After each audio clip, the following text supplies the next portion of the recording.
Hello? I just unmute. Yeah. Okay, Hey, hello. Rocky. Hello. Hey, buddy. How you doing? I'm good, and I learned a lot from your talks earlier. Thanks. Yes. So, we are currently staying at home, working from home for more than 1 year now, and soon we will going back to our respective offices and to our usual normal routines. Now, my question goes, how do we deal with the fears and anxieties of returning to the traditional work environment and in-person interaction? Yeah, I don't think the work environment is going to be the same. And I think if you go into, firstly, if you're going into what you think is going to be the exact same environment, Yeah. that environment shouldn't be the same. I think the new work world is going to look completely different. I think the new corporate office is going to be a place for social networking and engagement more than actually work. Yeah. What we've realized is that a person can work remotely from wherever they are and they can be highly productive and they can deliver what is needed, right? But what we don't have from that environment is social emotional connection. So the workplace is going to be a place that's redesigned for social emotional connection. That's going to allow people to get to know each other better. That's going to create safe spaces for that. And if a workplace doesn't adapt to that, then its employee will be depressed in that space. Why? If because the world of balance will not exist. It'll be so closely merged from them working in home to working environment. Just the environment will change, but they wouldn't understand when to switch off. Okay, that the person will fundamentally get depressed. So I think as we move into the new world right now, the employees that are happy to make that transition the quickest will be those that are moving into spaces that are promoting social engagement and creating space for that, as opposed to people who are keeping the environments the same and looking for employees to just thrive in that environment. Okay.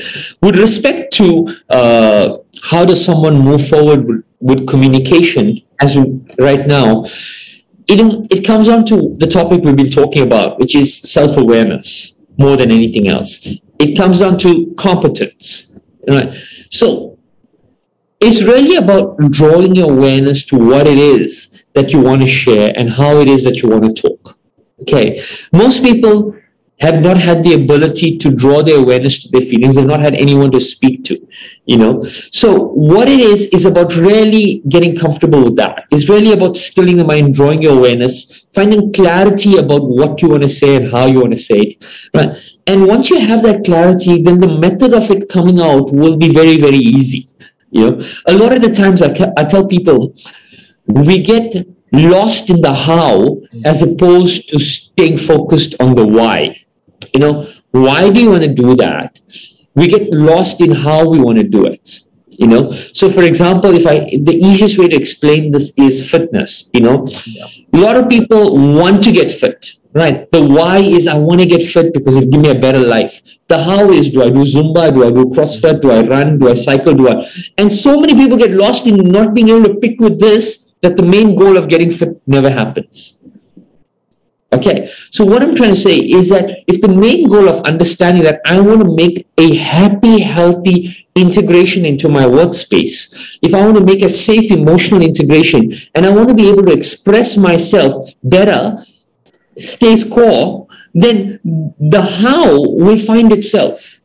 One day you'll try this, the next day you'll try that, you'll do different things, you'll find the right how, as long as you understand the why. But when you don't understand the why, because you don't get the biofeedback from a certain type of how, you lose hope. Yeah. And that's the problem. So this is the only way to help someone move forward in this world, is to help them just draw their awareness to how they feel and what they want to communicate. Right? When you understand what you want to communicate, you'll be able to communicate. And Rocky, think of a baby, right? I mean, do you have any kids? Are you married? Do you have kids? I have No. You have kids. Okay, good. So when your child was 1 year old or 2 years old, they couldn't speak. Okay, he wasn't talking. But when they wanted something, They found a way to tell you, isn't it? Yeah. Right. So that's what I'm saying, is that when you understand when the baby knows I want food, when the baby knows I want my diaper changed, somehow it didn't even speak the language that you understood, but somehow you got the message. Usually body Isn't it? language. Body It's language, not body about the language. signs. Yes. It's about understanding what it is we want to contribute. Okay. Cool. Thank you, Sir Rocky.